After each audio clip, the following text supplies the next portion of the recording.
Evening, everyone. My name is City Councilor Trayce Whitfield.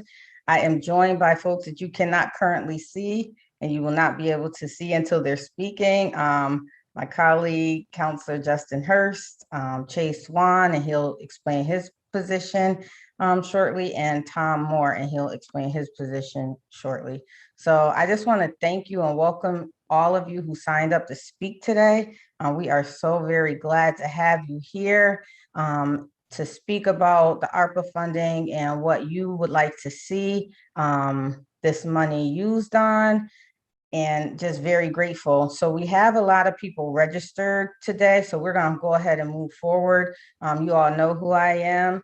You know who Councilor Hurst is, and we just want to get as many people as we can to speak. And so I'm going to pass the mic over to Councilor Hurst, and he will tell you the guidelines and the rules on how this session will run. And then we'll go ahead and get started with hearing from all of you. Thank you. Thank you, Councilor Whitfield. And certainly if I miss anything, please feel free to fill in. Before we get started, I'd like to echo the sentiments of my colleague and really thank her for spearheading these listening sessions. It was really her brainchild. And when she pitched the idea to me, it was easy for me to sign on and say, let's do it. We wanted to ensure that those individuals, neighborhoods, businesses, and nonprofits who have been disproportionately impacted by COVID-19 benefit from this funding. And the only way to see that that occurs was to make sure that we're listening to these same individuals through these listening sessions. So I'd also like to thank Focus Springfield, as well as Attorney Moore, as well as Patrice Swan, for taking the time out of their schedules to be here. Just a few ground rules before we get started. And then again, jump in, Councilor Whitfield, if I missed something. Those participating in the webinar will have 2 minutes to either ask a question or make a statement. That is it.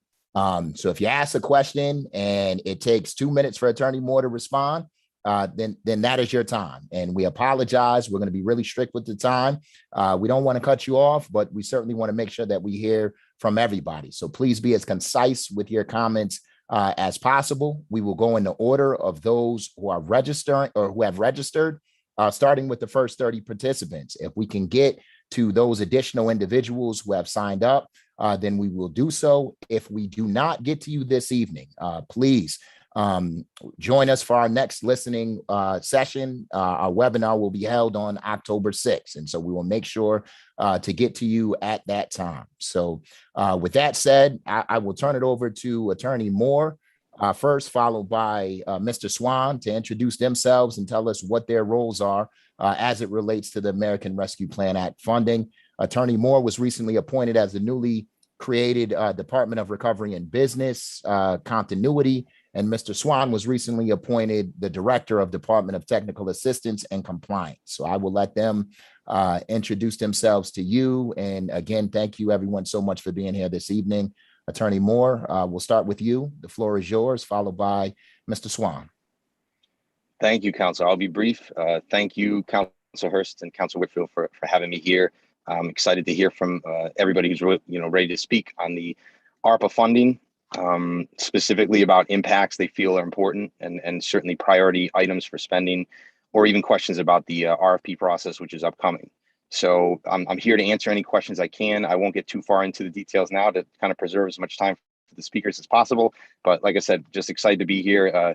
These funds can be transformative, and we're looking to make, just as Councilor Hurst said, a substantial and long-lasting impact on disproportionately affected communities. So, again, we're excited to be here, and I'll turn over to Che to give some remarks as well. Thank you, Councilor Hurst and Councilor Whitfield. My name is Chase Swan. I'm the Director of Technical Assistance and Compliance for the City of Springfield, for small business development with a focus on minority-owned businesses, women-owned businesses, and LGBTQ-owned businesses. I'm from the City of Springfield. Not only do I work for the city, but I'm from the city, and we have a great opportunity to do transformative things, to be innovative, and to move the city into the 21st century. So we're going to be excited to hear what you guys have to say. And like my colleague said, we just want to be brief and hear what you guys have on your mind, and excited to be here. Thank you, guys.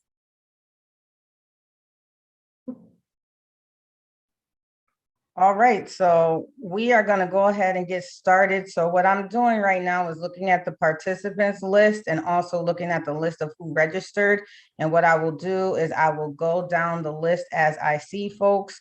And so the first two people that signed up are not here. So we are going to have Miss Cynthia Swan speak first. And you do have a strict 2-minute time frame. We hate to cut you off, but we have to get through the participants. And if we have time at the end and you have more that you want to say, please just put in the chat that you would like to speak again, and we will allow that to happen. Thank you.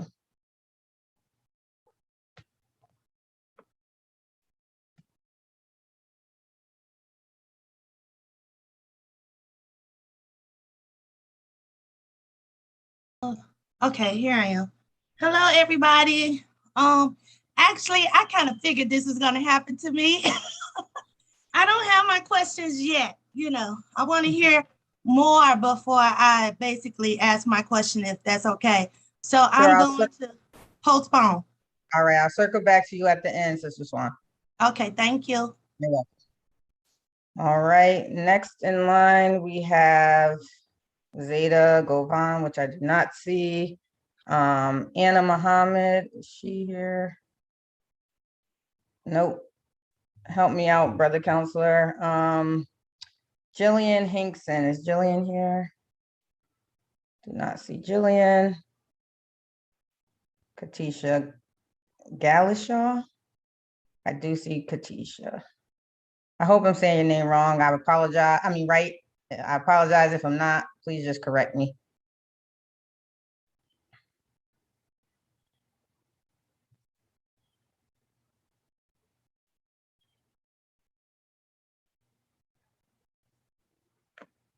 And you have to unmute yourself.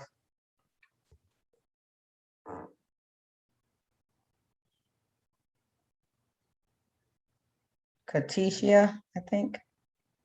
Oh, it takes a second to unmute. Okay. Thank you.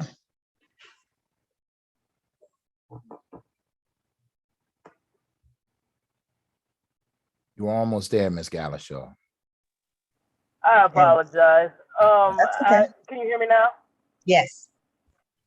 All right. I would like to cede my time to the next person. I just want to hear what everybody else has to say. So I definitely will cede my time to the next participant. All right. And I think Juanita just texted me saying her phone is acting up, popping in and out. So we'll circle back to you three. This is going smooth. Alan Goldsmith.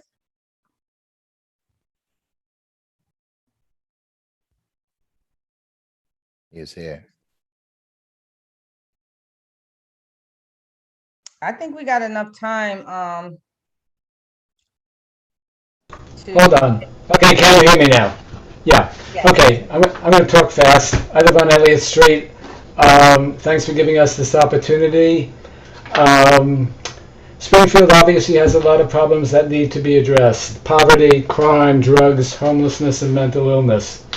What I'd like to talk about, though, are the quality of life issues that make living in Springfield so unpleasant for responsible citizens. The absence of an inviting, pedestrian-friendly streetscape in the business district, the cacophony of obnoxiously loud motorcycles and speeding car traffic on major thoroughfares, and omnipresent litter. So here are some suggestions. That we should increase the funding for police enforcement of noise and other ordinances. Establishing a civic services corps, not unlike FDR CCC, to clean up litter, maintain public spaces, and be the face of communal pride.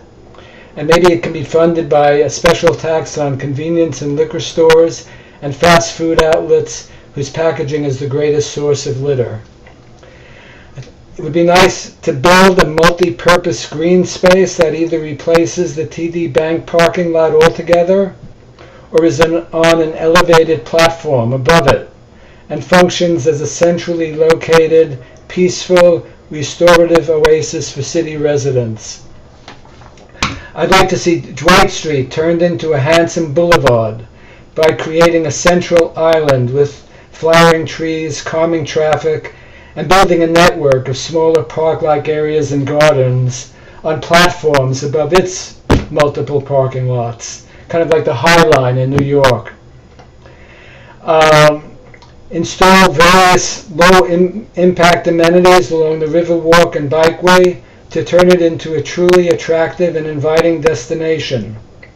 Replace the chain-link fence along its southern length with a more artful barrier that blocks Springfield's industrial rear end. It would be nice to see a large public space in Springfield that is a magnet for vibrant activity on a daily basis, and which becomes synonymous with the city. The casino and other indoor activities don't quite cut it. I can probably go on, but I probably run out of time. Thank you. Thank you. You would have been very lucky, Mr. Goldsmith, because I forgot to start the clock. I would have just kept laying. I totally forgot. But at the request of some of the, I think it's Quinna Johnson. I hope I'm saying it right, guys. I don't know. But they would like a brief overview from Tom Moore. So I just wanted to give him 3 minutes to give us a brief overview of the ARPA funds and what they can be used on. And we will go ahead and let you tell us. Thank you, Councilor. Sure. So the ARPA money we're receiving is specifically to combat the negative health and economic impacts of the COVID-19 pandemic. So essentially what that means is that the federal government's given us $123 million, and we can use it for certain categories related to, again, negative impacts felt by COVID-19. The categories we're discussing are essentially, as you know, the mayor said, I think a few times, you know, the buckets we're looking at are neighborhood household assistance, job creation, economic development, housing development, seniors, small businesses and new businesses, nonprofits, and capital projects, which are more like public space improvements. Hopefully those are the 7 that are the right categories. But essentially what it boils down to is if you're a business who suffered a negative economic impact, or you're a person who's looking to start a business and you couldn't do it because of COVID, you will be eligible to apply and respond to the RFPs that will be upcoming. Those RFPs are expected to be issued the second week of October, and they'll be available at least in 4 categories. It looks like it's going to be small business, new business, nonprofits, and that's the last one we're doing. And I think it's the job creation, economic development one. And those look like the first 4 that are going to be coming available to the public. The process is going to be an open enrollment process. So when you're looking to respond to an RFP, you're not going to have a hard and fast deadline, and you're not going to be competing for one award. There are multiple awards that are going to go out for all the RFPs. And it's really more of an open enrollment process where we're asking people to give us proposals. You know, if you're a household and you're, you know, suffering the impacts of COVID financially or even, you know, to do with your health or mental health, that will be, you know, there'll be an RFP for you to be able to respond to receive assistance that way. If you're a nonprofit and you provide programming that's important for families and for businesses getting off the ground, you'll be able to apply and receive funds through the RFP for nonprofits. So essentially, we're in the public outreach phase now, and Councilor Whitfield and Councilor Hurst doing this session is important for us to get more data and to get as many people kind of, you know, just like the last speaker, you know, proposing ideas for use of the money and giving their explanations for why they think it's a priority. So hopefully that gives you a general overview of what's, you know, the money in play. It's about 123 million. The different buckets, like I discussed, are all going to be run through RFP processes where people will be allowed to apply to the city throughout the next 3 years to try to get the awards. And when they get the grant money, it's not money that they're going to have to pay back. If they're using it for the purpose that they applied for, that money's forgiven. So it is, in very many ways, a true grant, and it won't be a loan or anything like that. So I'm going to probably been talking for too long. I'm going to stop it there. I'll take many questions. Hopefully that opens the door for more specific questions to give people an idea of the overview. There is a question in the chat. However, we're going to save questions till the end so that we can get through the list. There's 21 participants. Some are not speaking. but we need to hear from everyone first that signed up. But I want to give Che an opportunity just to tell a little bit about his role and what he does. And Tom, you did great. You stayed within the 3-minute time frame. So good job. So basically, in assisting small business development, we will be bringing in existing small businesses that have performed well, who have navigated the procurement process through the city, and are performing businesses to form focus groups, to bring in newly startup businesses, to bring in businesses who are struggling to update their competencies and extrapolate the information to give them to be able to form technical assistance training sessions that people can be available to, that will be free of charge. The other part of that is, as my colleague mentioned, once this process starts, it won't be a competitive process. It will be an all-inclusive process. So in that stating, there won't be a deadline for the grant. It will be a rolling admissions process. In that stating, if you don't have your EIN number, if you're missing certain certifications or things of that nature, you won't miss a deadline and miss out.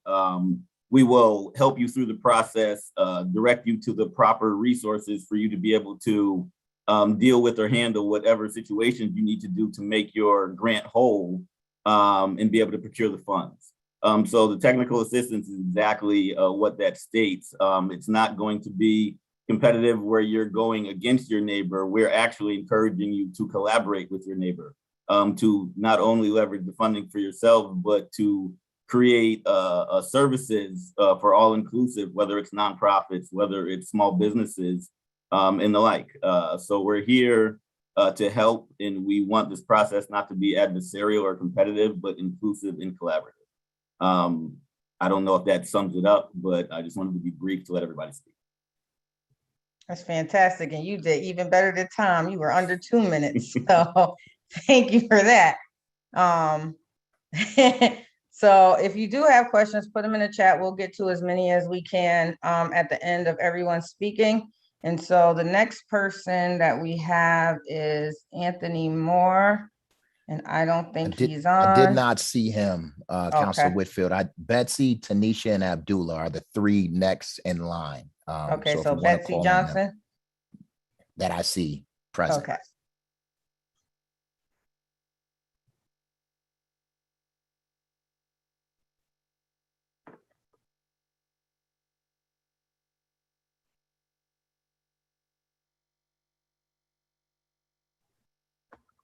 Hi, Betsy, Okay, how are you? it takes a bit to get to your unmute and stuff. I'm here as speaking tonight as the president of the Armory Quadrangle Civic Association, which is the downtown neighborhood association. We were unable to schedule a meeting directly, a listening session directly for our neighborhood because of Yom Kippur. But we did discuss various things at our board meeting. And the number one item that came up was we keep being told that there's distant plans for a major recreational facility park. Currently, the Metro Center area has a fair number of parks, but they're all passive parks. And we have no tot lot. We have no public basketball courts. We have no public playing fields, picnic areas, etc. And yet we are told that there's the initial design, conceptual design for a park on Worthington Street where the gas explosion, where there's now the vacant land for the gas explosion. So as a part of the, as was just mentioned, public space improvements, for the neighborhood, we'd like at least maybe some of the funds to be used for the initial design and permitting and actual potentially purchase of the land so that that park might actually happen in my lifetime.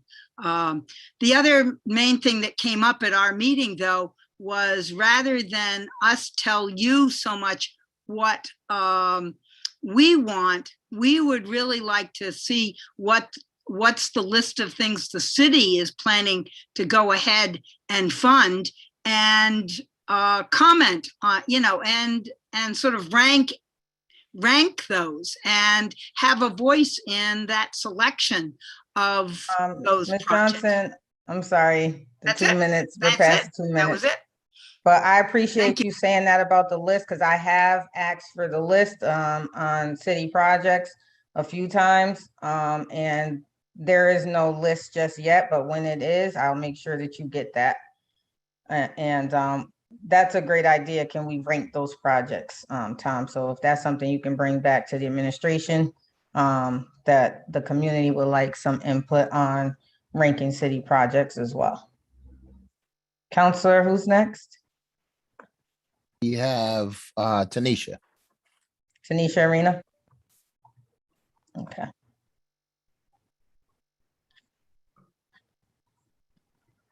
And can we just confirm who is phone number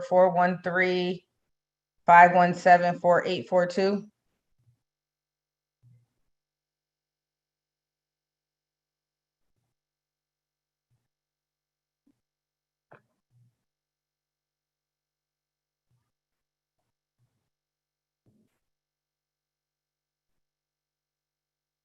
Tanisha, before you start, I just want to confirm who that caller is on.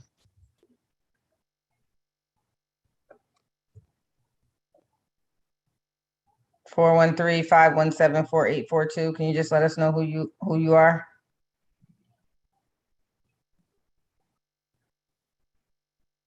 I'm sure they hear us. Maybe they could type who they are in the chat and we can move forward with Tanisha. Looks like there's a new message there. No, that was not.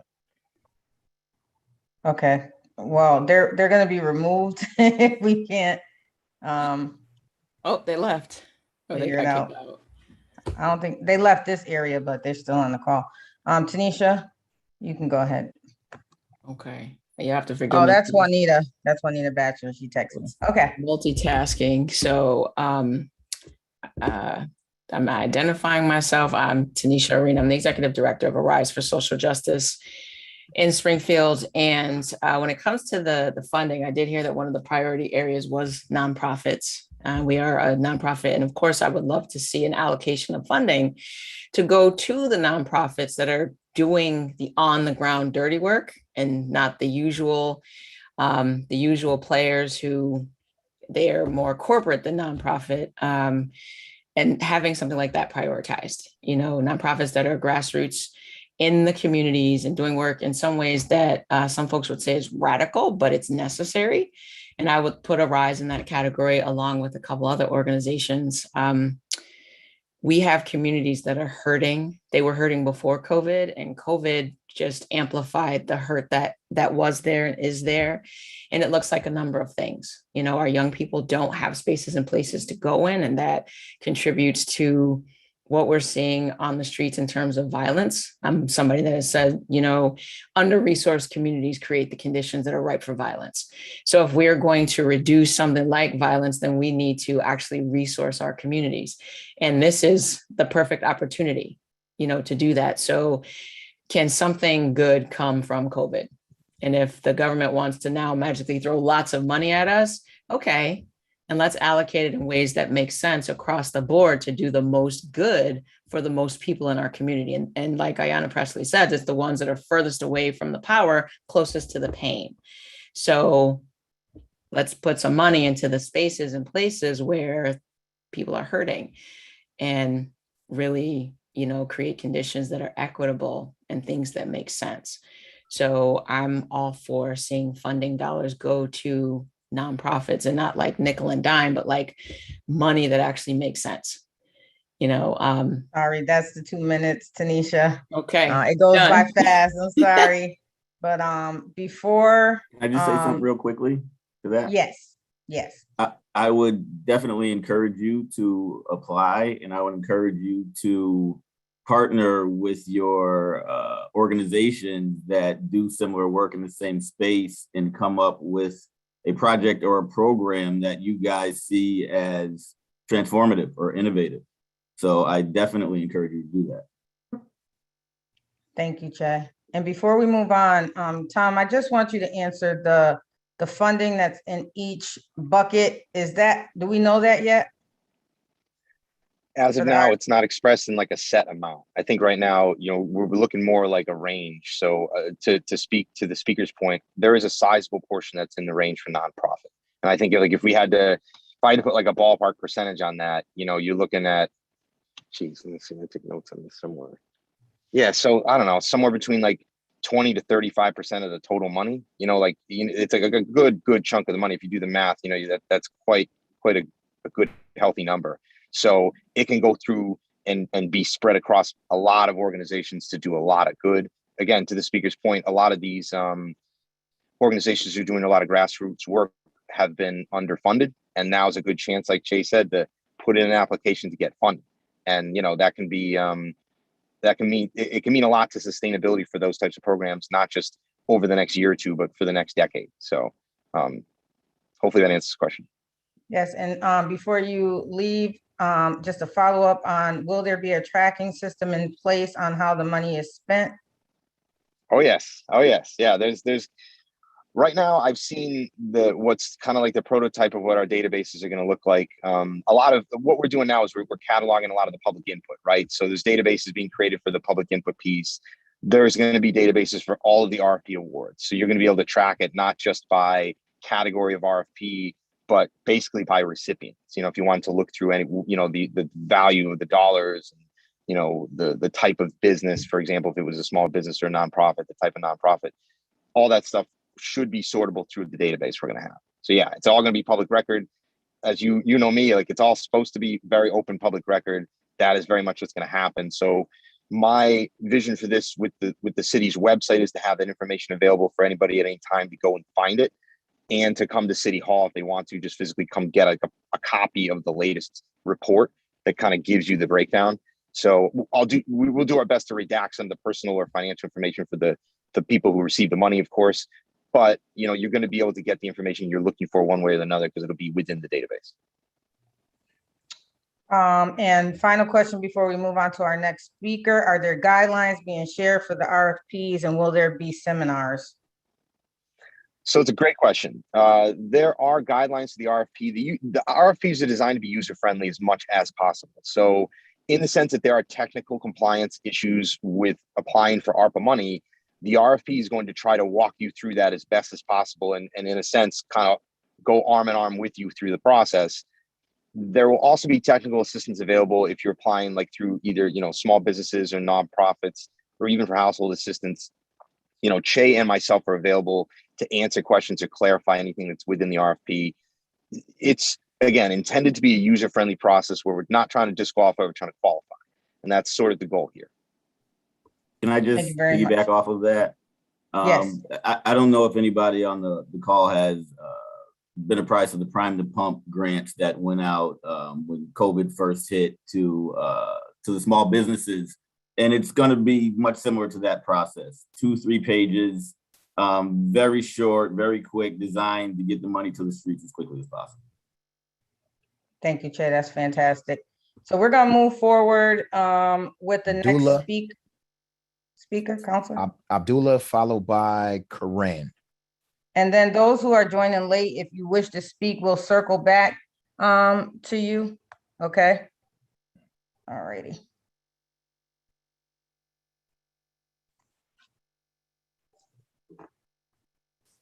Yes. Do you hear me? Yes.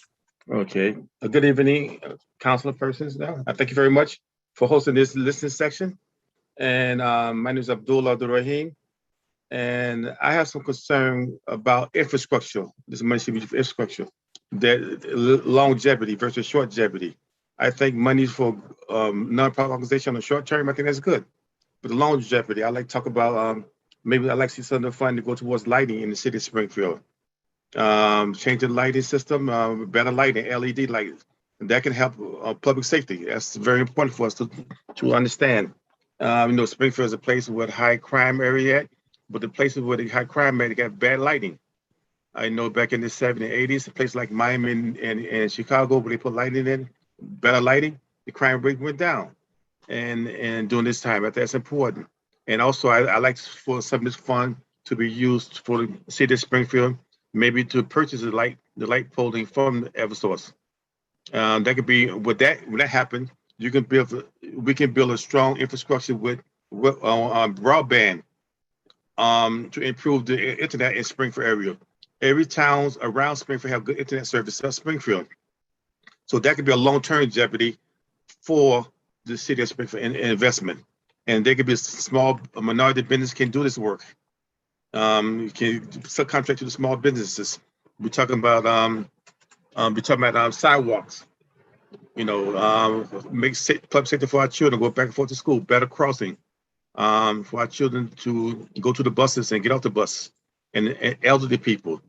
And with better lighting and better sidewalk, we can be in some kind of confinement with the ADL, American Disability Act, which Springfield is the third largest city in the Commonwealth, but we're not in compliance with ADL, American Disability Act. So I see most of us are pretty young now. One day we become old. And if you have access to public safety like sidewalk, better lighting, that's an issue. Long-term jeopardy. Look around the cities and towns around Springfield. Infrastructure. I don't want to just throw money in a pot, everybody grab pennies. Then 2 years from now, everybody broken, the problem's still here. We still have bad lighting, bad internet, Wi-Fi, bad sidewalks. Our kids being running across the street, bad lighting, bad crosswalks. Thank you very much. I'm sorry. Yeah, we gotta move on, but thank you. You're absolutely right. Thank you, Councilor Whitfield. Next up is Corinne. And I see Ms. Johnson, I see you are going to speak for Deborah Huber. We will circle back around to you once we hear from a few more speakers. And I would just ask that Attorney Moore and Che look at the comments, because there are suggestions that are in the chat, and we will save the chat for later too.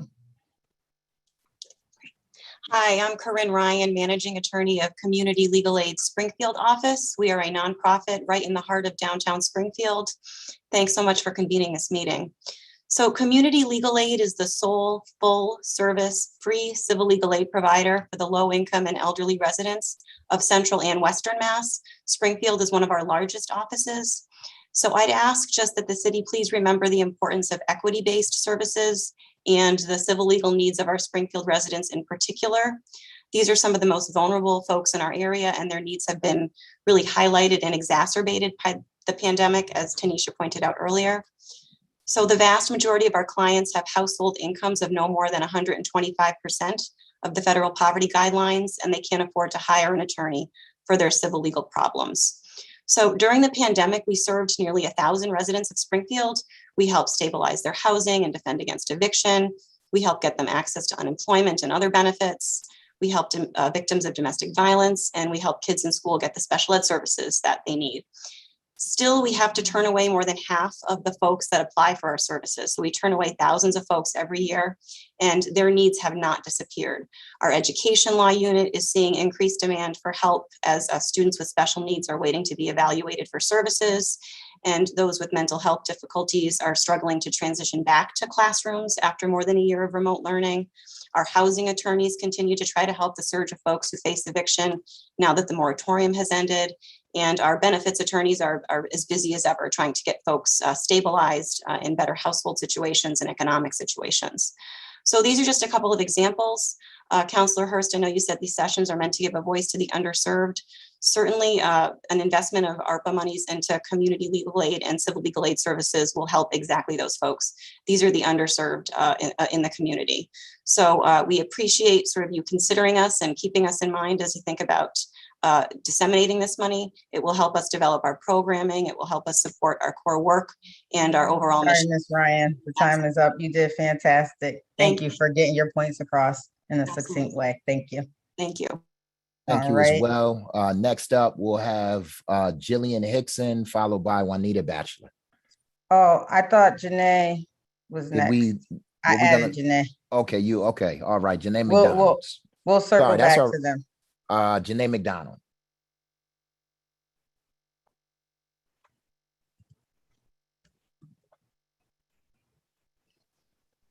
Oh, okay. Thank you. Hello, everyone. Hello. So I have 2 minutes. Okay, so I just want Yes. to talk about a couple of things. One, there are many residents that I am hearing from within my neighborhood, you know, as I'm out and about interacting with the community, and residents want the ability to be able to apply for funds to, you know, make certain repairs or, you know, do certain things with their home.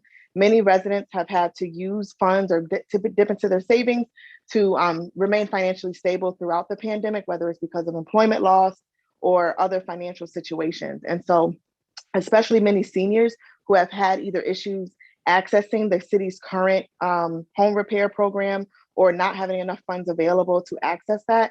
And so what I'm hearing is a lot of people the residents want the ability, even if they're not a business owner, to be able to apply for some of these funds so that they can have some economic recovery. The other thing that folds into that is we have a lot of residents who also have businesses in their home and do early education in their home. And so many of you may know early education is very expensive. Family childcare providers are operating businesses within their home. And so, you know, that's higher use of broadband internet, it's higher use of utilities. And so they also need some additional relief in funds as well. So those are the two main things, is that having residents be able to access these funds and apply for things because they have seen economic hardships during the pandemic as well. Well, thank you for that. You were under 2 minutes. Councilor, Right. I'll just add just to kind of address that subject. There will be an RFP very specifically designed for household or neighborhood assistance. So if you're an individual household and you're looking for specific assistance similar to some of the categories that the speaker was discussing, those are going to be available for people to apply. And the RFP process I saw from one of the questions in the chat, looking for how the city was going to kind of get the word out. We're really going to do an all-out kind of advertising blitz for this. There's going to be, you know, press release, obviously, and like you might expect for any announcement, but there's also going to be outreach into different communities. And you know, even speaking with Councilor Hurst, when I met with him several weeks ago to discuss certain Arpa issues, you know, he had some good ideas about, you know, looking to certain mediums, you know, getting involved in radio advertising in certain communities, newspaper publications within certain communities, all, you know, things that we are going to do and that will be done to try to get the word out as much as possible to every possible group that could benefit from the funds. So yes, individuals can apply. Yes, they can apply for funds in support of their childcare needs, in support of various things they may need to do to their household because they were unable to do so as a result of COVID. These are all things that people will be able to seek funds for. May I speak to Mr. Abdullah's questions? Yes. So we've been on a neighborhood tour, a city tour, listening to neighborhood councils, small businesses, nonprofits, all groups that are vested stakeholders in the city of Springfield. And we've heard common themes and threads. Speaking to his point, lighting, yes, we've heard about lighting, streets, speed, motorcycles, things of that nature. So we are devising plans to address these situations. So just to let him know and everybody on this call know that throughout the city, we've been hearing the same things and a lot of things, and we know that they need to be addressed, and we're devising plans to address them. Thank you, Che. And Tom, you were supposed to go to C3 today, and I dropped the ball on getting you the link, and Che is going to be joining. So maybe we can get both of you on next week, next Tuesday at 11. I dropped the ball, so I apologize because Mr. Abdullah, he's a member of the C3 and he comes regularly. So I apologize for that, but we will get you there soon. Councilor. If I could just add, Councilor Whitfield, I appreciate you, Attorney Moore. It sounds like you're definitely listening when you're having these conversations. Communication is absolutely critical, and people can't take advantage of these funds if they don't know about them. So exactly. I'm glad to hear that you're listening to what folks are saying and greatly appreciate you for that. Next up is Brother Al from Mocha.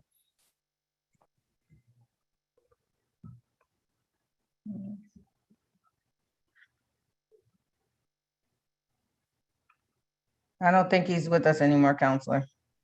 Oh, yes, he is. I see him. I got him.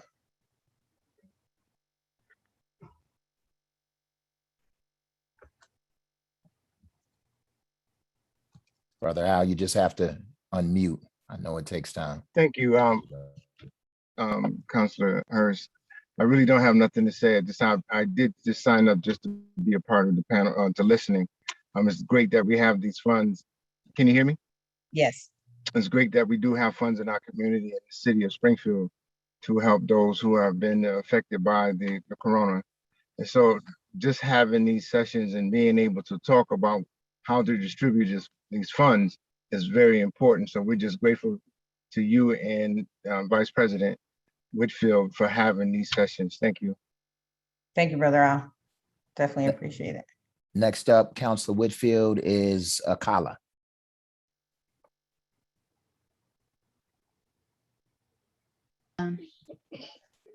Hi, can you hear me? Yes. I didn't know I was signed up to speak. That's kind of funny. But I appreciate this meeting. I have lived in the city of Springfield my entire life. My whole family is here. I actually think that most of the people on this meeting have met my family. Che, I was at South End with you when I was little, 6, 7, 8 years old. So it's been a long time. I've lived in the city my whole life. I grew up here, was raised here. And I think a lot of my concerns about this money is making sure that that folks like me that have ideas but may not have the resources, not only know where to go, but have someone maybe to sit with them to do some of the paperwork. Because even though like we say that, oh, if you have questions, call me, we have a lot of members in our community, that don't read and write well, but also are very prideful when they're asking for help. So just making sure that like there's somebody there that can say, hey, I'll sit with you and do this application, especially people that are first-time business owners, especially folks that have ideas that they really just need help executing a little bit and just putting the final pieces together. And I also had a question around the possibility of making this funding recurring even after it's already spent. Maybe there's some way that our tax dollars can continue to fund these types of things, because this is a fabulous initiative. And it as a city that's constantly changing and has a wealth of people under the age of 30, there should be continuous funds for them, as it prohibits people from taking that leap because they don't have the funding, they don't know what they're gonna fall back on. Even people fixing their houses, stuff like that, we should be able to make that available, make that an annual thing, and continue to add into that pot even after we've spent the initial funding. So if there's some way we could figure that out, I think that would be fantastic. And that's all I have. Thank you.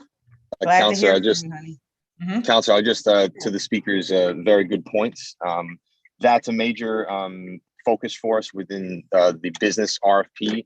That's why really the concerns that she was citing is why we split the business RFP and created a separate one for new businesses.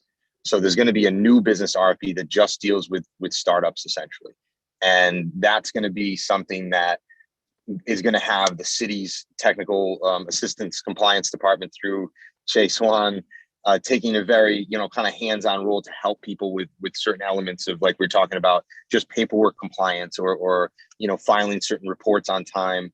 This is all stuff that we're going to be able to provide assistance again through Trayce department, but also we'll be able to connect the dots to other business groups and nonprofits who are going to be specializing in providing more wraparound assistance for businesses, and very much including entrepreneurs and new businesses. So that will be a major focus of the funds. And hopefully we're going to see, as I've said to some of the councilors before, so I'm sorry if I repeat myself, but hopefully we're going to see a number of things just growing up and sprouting, out of locations that have been previously just unused. And, we can see 10 years from now that, a whole slew of businesses were created and are still thriving because of the Arpa money. So it is hopefully going to be something that is, ARPA won't be an annual allocation, of course. It's sort of a one-time thing for the cities, but there is, a way to get more of an annual impact, again, for the businesses through the creation of, these grants that are going to be helping them get their startup money, but also connecting them with groups that are able to assist them going forward so that they're not sort of left out on their own once they get something from the city. So, trying to make every business successful we give money to is the goal for sure. Thank you very much, Attorney Moore. In the expound on that, hopefully we'll have infrastructure money coming into the city from the federal government and to be able to be creative as Attorney Moore and Capital of the City, TJ Plant, will be to be able to make the money stretch, right? So with infrastructure money coming in and with ARPA money coming in, that helps to be able to maneuver funds for the city, infrastructure, and ARPA to make the money stretch as long as possible. Thank you, Che. I'm so glad that you guys are here listening and responding. This is amazing. Councilor, who's next? I totally agree. Ayanna Crawford.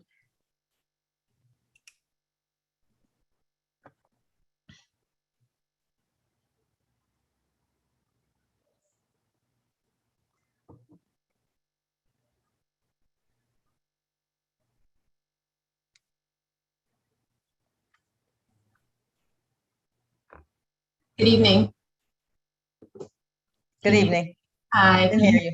All right. Sorry about that. Little technical difficulties. First of all, Councilor Whitfield and Councilor Hurst, thank you so very much for organizing this. I think it's high time that we make sure that all residents have access to our city government. So thank you so very much for organizing this. And so my question simply is, as a resident in the Pine Point area, and as we know, demographically, Pine Point has been changing in the last 10 years. And we have a lot of new young folks that are coming in, buying homes, raising their families. And we don't have a lot of recreational or even community centers or even our parks for our young people. And so I want to know if the city has looked at ways that we can really sort of enhance and really improve the Pine Point district as it relates to families that are moving in, purchasing homes, and really wanting to have more things for their children to have. Thank you, Ayanna. We definitely appreciate those comments. Councilor, you're on mute. Yes, I apologize. That's okay. Thank you so much, Ayanna. Next up, we have Robin Sisliano, who I did see just in the, made a comment in the chat. So I do believe she is present. She is here. She's coming.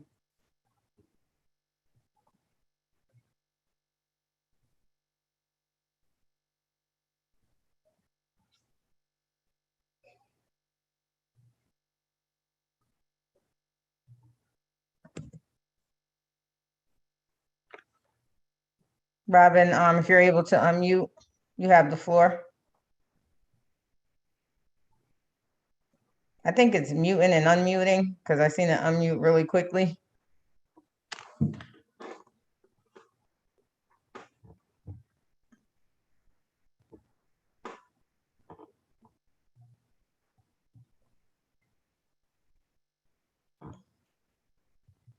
Try to unmute one more time, Robin.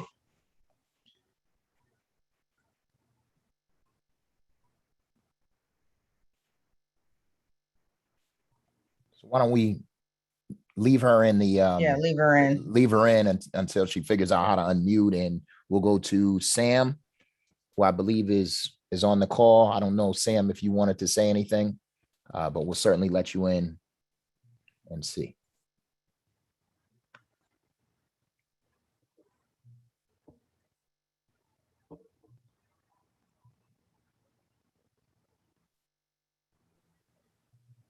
Sam, you have to unmute yourself as well. Oh, I apologize. Councilor, were you calling me? Yes.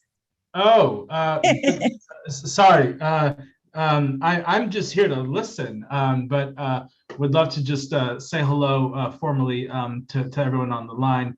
My name is Samuel Gebru. I am the Director of Policy and Public Affairs at BECMA, the Black Economic Council of Massachusetts. And we're here to listen and support. Some of you may have engaged with us a few weeks ago when we were in Springfield, and very much had a great time and are looking forward to supporting local efforts to find out best ways to spend ARPA funds. Very much committed to moving the needle. It's not every day that we get this kind of money from the federal government, either at the state level or the local level. And so it's very important that we think about big things, ambitious things, generational things that can help reduce the social problems and the inequities, the structural issues that have brought us to where we are today.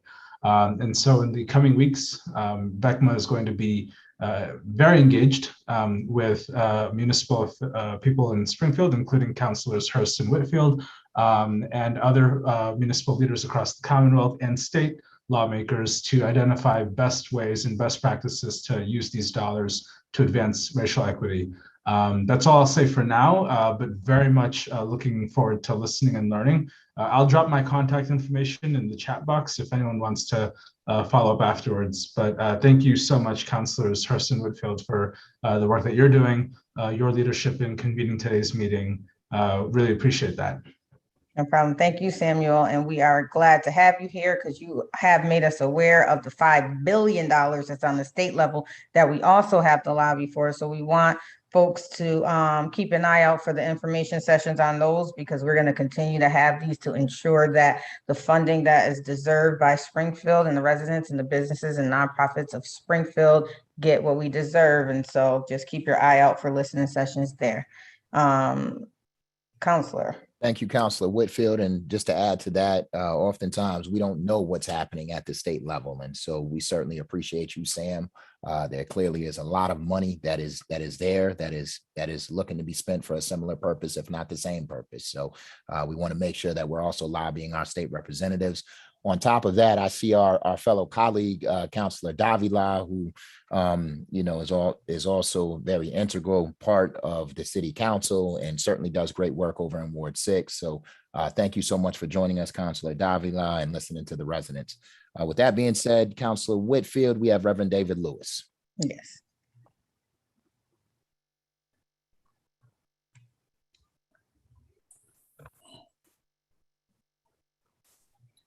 Good evening. Good evening. I thought I don't know how to take my the camera off there. Okay. Well, we can hear you, so. That's all that counts. That's it. All right. We want to hear what you got to say. So I'm about to start your time now. Okay, sir? Okay. I'm Reverend David Lewis from the board president of the Pioneer Valley Project. There are many 911 calls that don't require a response from armed police officers. We've seen across the country that incarcerations with armed police officers during a mental health crisis can lead to injury and death, especially for people of color. A few recent examples of police-involved incidents which resulted in death that could have been prevented include Walter Wallace Jr. in Philadelphia, Daniel Prude in Rochester, New York, and Elijah McClain in Aurora, Colorado.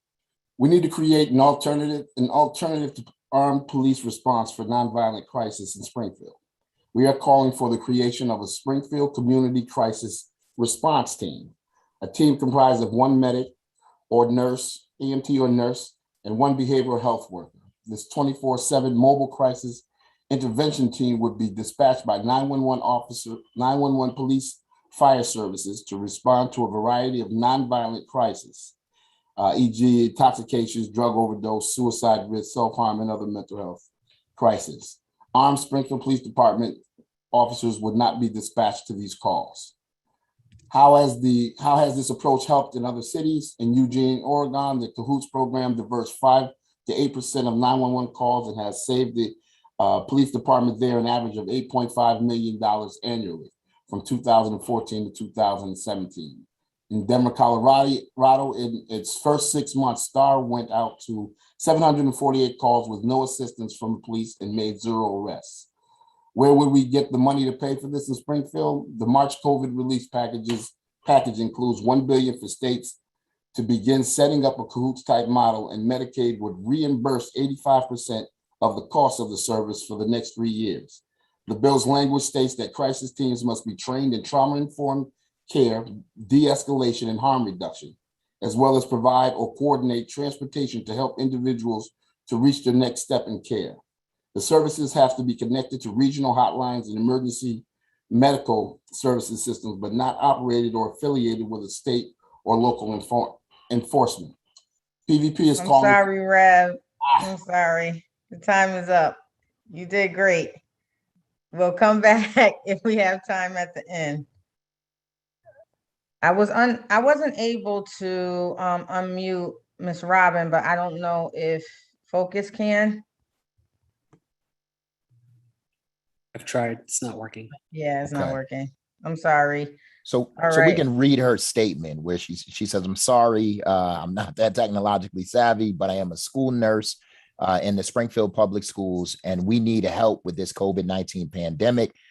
Any chance of hiring help to aid the nurses for our students would be greatly appreciated." So thank you so much, Robin, for contributing that. And next, Councilor Whitfield, we'll move on to Devin Streeter.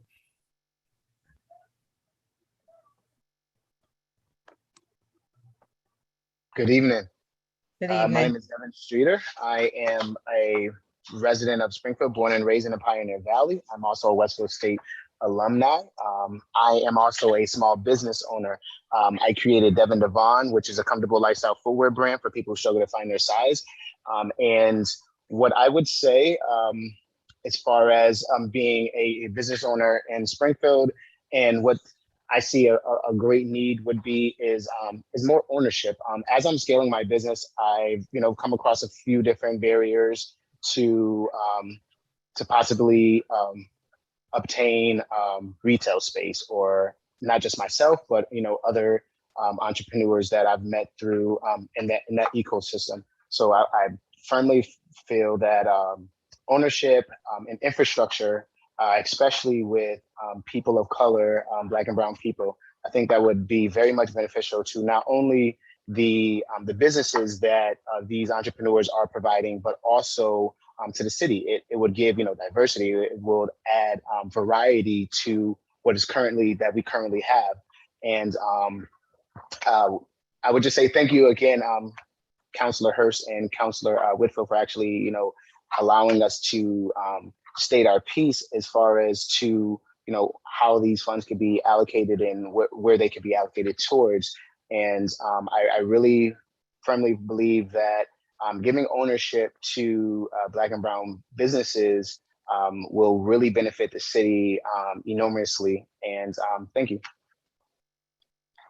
Thank you, Devin. We definitely appreciate that. And small business ownership is definitely important for all communities. So thank you very much for your comments. Next up, Councilor Whitfield, is Patricia Bernard. Good evening. Good evening. Most of my question comes in what requirements are going to be in place for eligibility to apply for these funds? Because with the PP loan that we had last year, we were eligible to reapply because we hadn't showed a loss in any of the operating quarters for that period.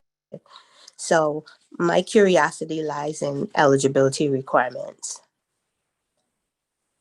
Thank you. Thank you. Attorney Moore? Sure, that's a good question. It is different than the PPP program. I'm glad you kind of brought up a different one than ARPA, because the ARPA program is really centered around a business's ability to document the negative impacts that COVID has had on them. So it's a very broad category. It's not specifically limited to payroll. I mean, it's really anything that you could make a credible argument and have some documentation to help show this was a negative economic impact on my business. I'm seeking funds to counteract that negative impact. In some cases, it would be people unable to buy equipment they needed to buy that was critical because they had to use some of their savings to keep the business afloat.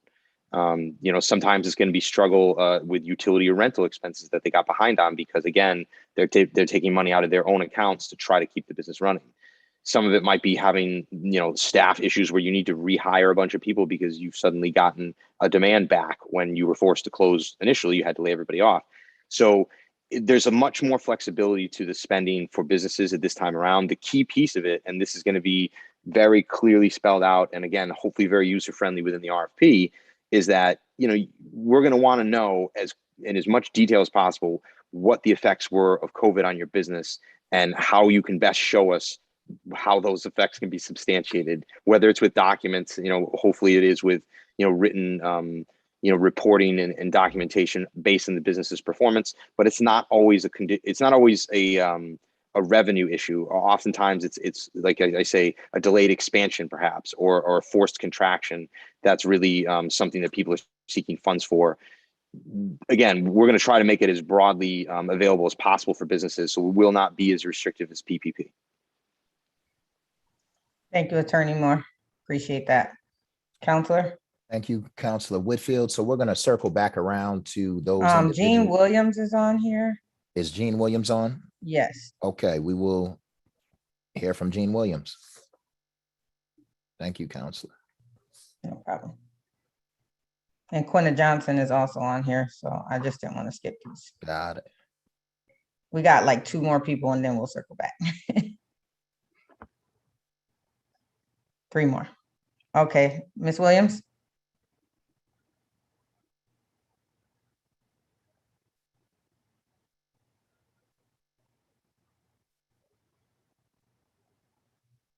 Are you able to unmute Ms. Williams?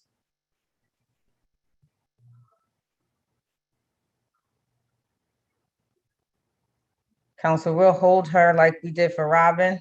Okay. And then we'll move on to I'll defer to you, Councilor. Quinta. I think I'm saying your name right. I hope so. I know you're Tracy's daughter. I know that. But I don't know if I'm saying your first name right, baby. All right. Can you hear me? Yes. Okay, it's Kiana, but no Kiana. worries. I'm sorry. I'm sorry. It's no worries. So thank you again, both of you, for everybody that's a part of the panel for putting this on for the city of Springfield. I really appreciate. I also just want to say that I am in full agreement with all the previous speakers. Also, some of my concerns and questions that were brought up were some of the things that I also were thinking about. I do think that we need to prioritize our youth and our young people. When we're walking around in Springfield, it's not the most inspirational place to be.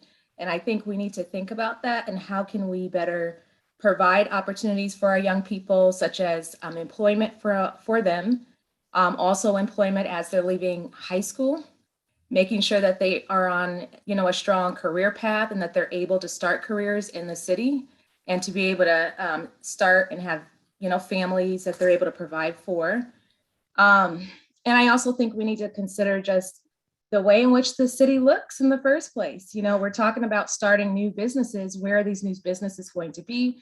I think having home-based businesses is a great idea, but we also have a lot of abandoned spaces that are available. For example, in the Springfield Plaza, there's a lot of, it looks as though there's a lot of business spaces that is there, but it's not a beautiful space. When I go to Chicopee or if I go to West Springfield, and you look at their plaza, it's very nice, it's beautiful, it's inviting. I want to go there, want to spend my money. But when I come back to Springfield, I don't feel inspired and wanting to do the same thing. So we really need to think about the way in which our community looks and pay a lot of attention because it's not inspiring, I don't think, for any of the residents. But I do have a quick question. I wanted to find out the people that are going to be making these decisions, is it those of you that are on the panel tonight, or is there a certain committee that's going to determine who is getting the funding? And then I also wanted to find out if Mayor Sarno had, and I think this was asked already, if he already has a plan for how he intends to use the money. I also wanted to know, has the money already been used? I believe there was something on the news or in an article about a building being purchased. Was money used from this act to purchase that building? So yeah, so those are my main questions. And then another one of my question was surrounding merit pay and who is going to qualify for that as well. That's all that I have for tonight. Thank you so much for the opportunity. Thank you, Kiana. And I totally thought you were somebody else. So okay. Forgive me. I could have read your name correctly, but I didn't. I apologize. So Attorney Moore, answer the portions that you can, please. Sure. I think the first question was about how the decisions are made ultimately through the RFP process. And I think that's basically going to be the result of a 3-person or 5-person committee that comes out of each RFP. So if you're applying for an RFP for, say, household neighborhood assistance, there's going to be a review committee.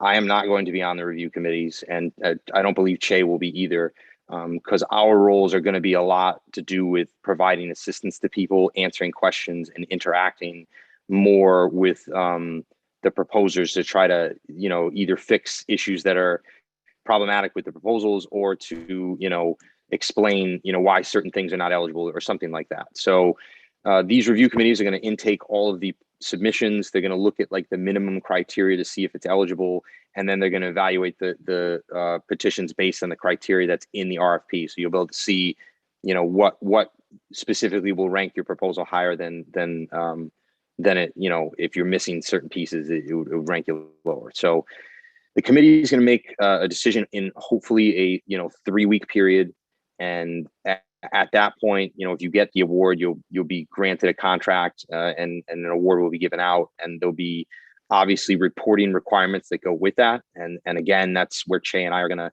be assisting people with making sure the reporting is as user friendly as possible, and that people are able to get documents into the city to help us in the ultimate audit when it comes in at the end of this process.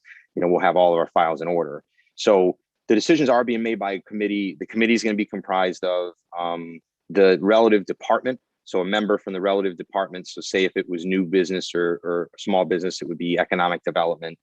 Somebody from that department. It'll be a city council seat is on that. So it'll be a city councilor. And then there'll be another member of the body, probably from the finance department, because usually you want to have somebody there from finance who's has a good awareness of what the current fiscal status is of the fund. So those are probably going to be the people who make up these committees. The exact determination of who's on what committee is, I think, a process that's going to be done over the next couple of weeks. So I think there'll be more information for sure on that front. But that is essentially the process for decision making. To answer the second question, I believe it was about I guess for lack of a better word, like internal city spending of ARPA. And to answer your first question, I don't believe that the mayor has a specific list or agenda of projects or funding that or use of the funds. I've not seen anything like that, and none of the discussions that I've had with the mayor's office have even brought that up. At this point, the mayor's office is focused on the public outreach piece of it. So really what we've been doing is just meeting with neighborhood groups. I think Che, talked about it earlier, just getting an understanding from people of what the biggest impacts in their specific neighborhood were, what they think the priority uses of the money are going to be. So I think ultimately that's going to drive where the money's spent. The RFPs are going to cover pretty much all the eligible uses for the money. And that's going to mean, like we're talking about public space improvements or things like that, people looking for those types of measures. There'll be an RFP for people to propose, projects to the city. If they want to submit an idea under something like that, there's certainly nothing to stop people from doing that. And, we've heard loud and clear from different neighborhoods, different public space concerns. So like Che said, there's a lot of overlap there. So there is a process for that. There is no, like I said, there's no set list of things that are going to be used. The ARPA money will be used on through the administration specifically outside of the RFP process. That I'm not aware of anything like that. Everything essentially at this point is in the RFP process, with the exception of one of the things you mentioned, which is the premium pay, so-called merit pay. Another one would be revenue replacement, which is more about looking at what happened to the city's overall revenue intake from the COVID, the last year of COVID, and then trying to put in money to continue services and things like that. And there's also a category that you would call, I guess, general infrastructure, but that's really related to water and sewer projects, and it's related to broadband projects. So that would probably be money that ends up under the capital improvement public space category anyways.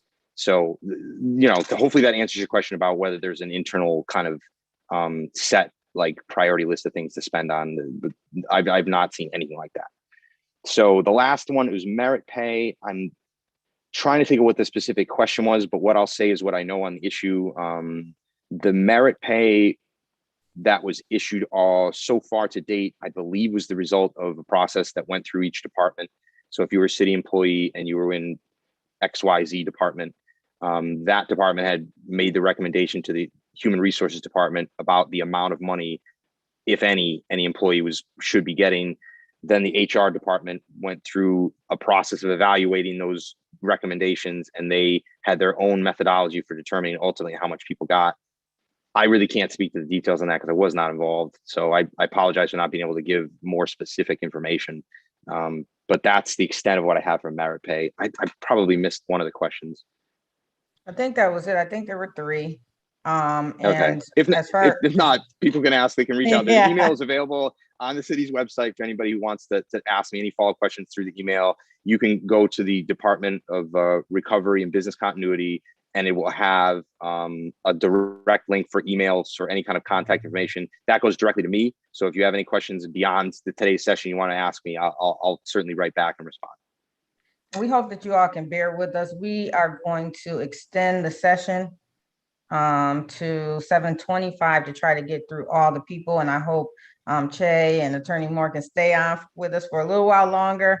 We just, everybody's here and we just don't want to miss folks. So No problem, Counselor. No problem. Thank you. We'll move on to the next few. Councilor Whitfield, if I could just add, Attorney Moore, just on that point in terms of the selection committee, if we could make sure that it's a bit more diverse than the Personnel Review Committee, it would be greatly appreciated. Every committee that is making these types of decisions ought to be reflective of the city of Springfield. So we just want to make sure that we ensure that occurs. Counselor, is a great point. Yeah, that's a big emphasis on the process, and I firmly believe in that. So you know where I stand on that issue, and we're going to be doing our best to make sure that the process reflects the people and that the outcome reflects what's best for our community. Thank you, Attorney. And to piggyback on the merit pay, Counselor, there are some negotiations still happening with some of the unions. So all of the merit pay isn't out yet. And then, there's just some behind the scenes things that are taking place. So for folks that may be waiting or don't know, I would say if you're in a union, ask your union rep where you stand on the merit pay presently. The next person, the name is spelled Saumagit, and I really don't want to mess you up, so I spelled it.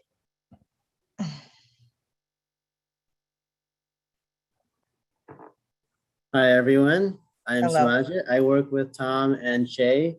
I just wanted to say that I've been listening in, taking notes, and I'm loving what I'm hearing, and I'm learning a lot. All right. Well, we thank you. Can you say your name for me one more time? It's pronounced Saumagit, but everyone can just call me Sam if they want. That's a lot easier. All right, Saumagit. I like that. I like Saumagit. I want to say that. Thank you. Thank you. Well, we appreciate having you. I hope you're taking good notes for us. And we definitely appreciate your input whenever we need you. Now that I have your name, I might be emailing you too. Oh, excellent. I look forward to it. All righty. Thank you. You're welcome. Counselor?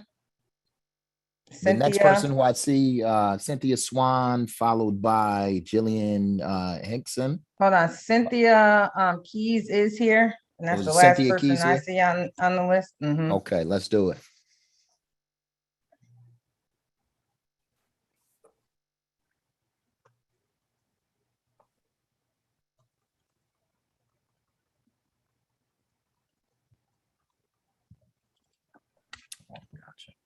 All right, Cynthia, if you can unmute.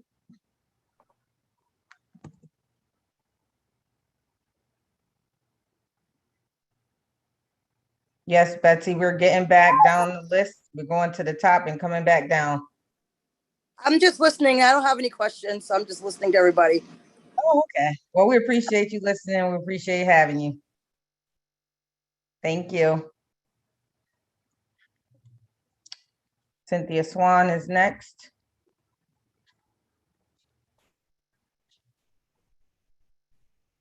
Good evening, everyone. Can you hear me?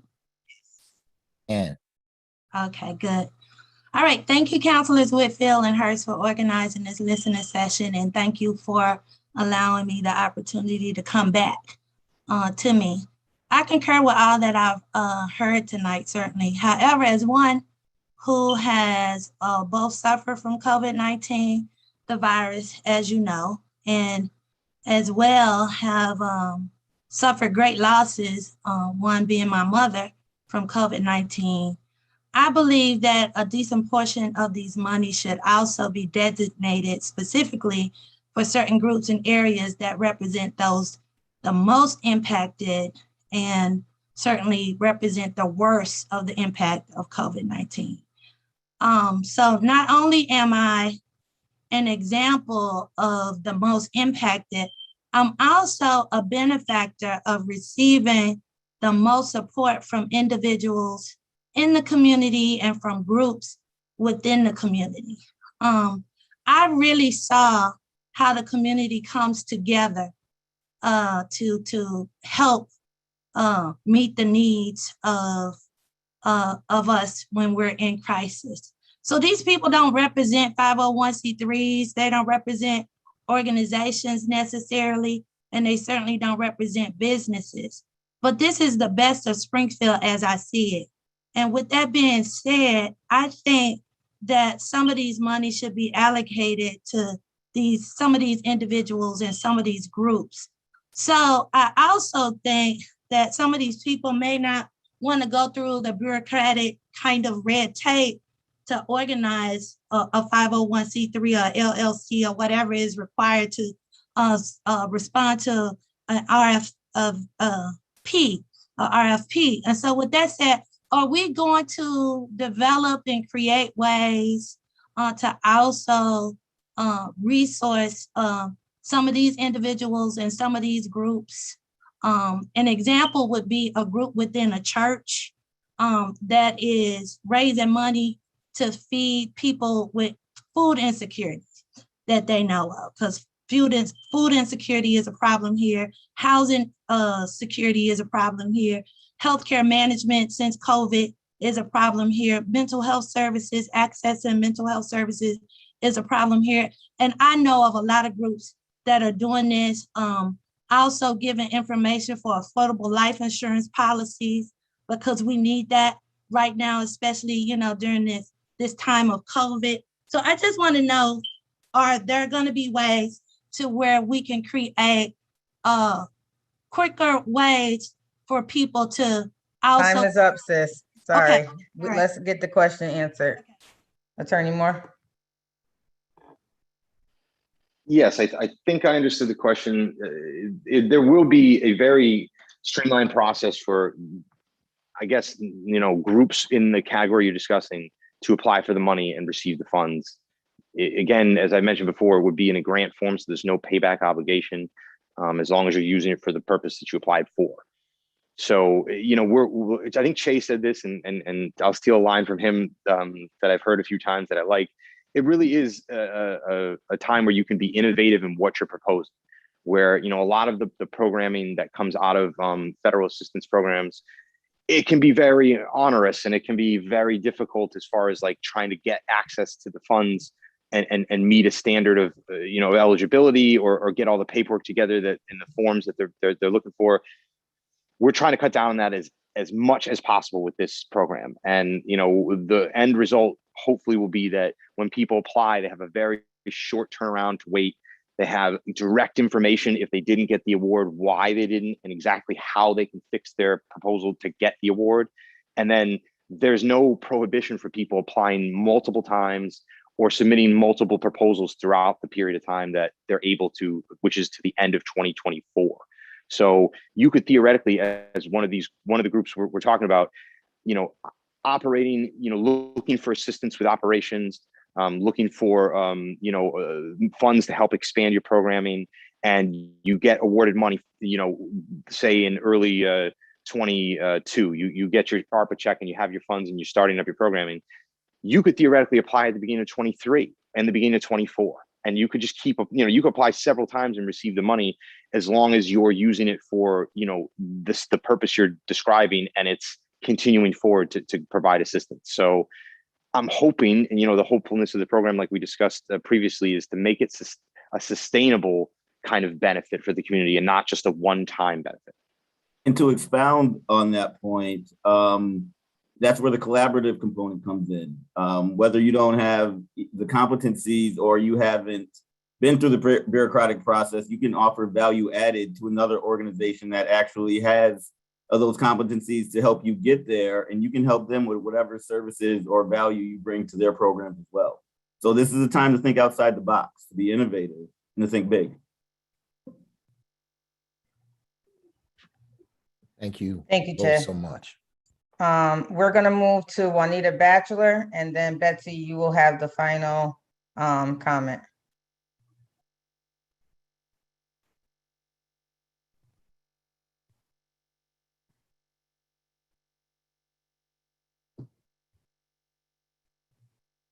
Do you want me Juanita, to go ahead?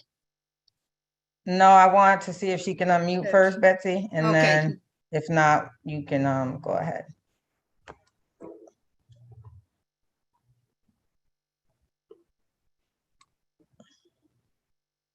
All right, so we're gonna go with you, and then if she can unmute, we'll circle back to her.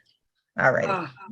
I'm actually speaking at this point for Deborah Huber, who signed up for Walk Bike Springfield, but then was unable to attend tonight. Walk Bike Springfield is a group of residents who have been meeting very regularly and advocating for improving the safety of walking and bicycling in Springfield over the last 7 years. And we've submitted written comments, and I'm not going to go through the long list. The one item that I really want to highlight here, though, that would be a really just a sea change in Springfield, and that would be to focus on improving the crossings to all schools and parks in Springfield. And I've worked with some of the engineers in the city engineering department, and we're really talking about less than $2 million out of, over $20 million, where we could then really make a case for saying that we have improved the safety for all children and adults going to all our schools and all our parks in Springfield. This is in terms of adding new crosswalks, upgrading the existing crosswalks to these sites. So I think this would be, we wanted to put this forth as something that would be just a monumental change in the city and really set an example that would put Springfield as a model for elsewhere, in Massachusetts and around the country. There are a number of other people have also, we just want, the city needs to do more about the speeding. This is an issue we hear about in every neighborhood, and that is a combination of re-engineering our streets as well as education and enforcement. So I'll leave it at that because I have the written comments already. Thank you, Betsy. We definitely appreciate those final comments. And that is going to bring us to the end of our listening session. You guys had excellent questions, excellent suggestions. I am going to go ahead and save this chat right now so that we can forward it on to the administration, Attorney Moore, Che, and the new finance analyst for Attorney Moore. So we'll forward this information on. You guys have been wonderful. Thank you for joining us. We'll have another session on October 6th. So if you want to come back, if something else comes up, if you have some thoughts that you didn't get out, please register again, because everything that you're saying right now is important. And with the RFPs coming out the second week of October, October 6th will be a great chance to get your questions answered on the RFP process. And so we encourage you, if you have more questions, more comments, to register again, same link. And Councilor Hurst, I'll let you have the final word. I just want to say thank you to you, Councilor Whitfield. Sometimes, folks don't always understand that when you're conducting these webinars and trying to make sure everybody has an opportunity to speak, and you're looking at the chat and you're trying to answer questions, sometimes things can get a little crazy, and then you add technology to it in terms of folks trying to figure out the mute button. things can get very chaotic. So I appreciate Focus Springfield, Councilor Whitfield. You did a phenomenal job. Attorney Moore, thank you so much for being present. Your transparency and certainly service to the city of Springfield is bar, is just phenomenal. Che, thank you so much for joining us. We appreciate you as well. And then to all of the participants, we want to hear from you. We're excited that that you decided to come and speak to us, and not just us, but everybody who's watching at home. We thank you, and my hope, and I'm confident of this, that Attorney Moore and Che will take all of your requests and comments into consideration as we move forward. So thank you so very much, and I look forward to October 6th.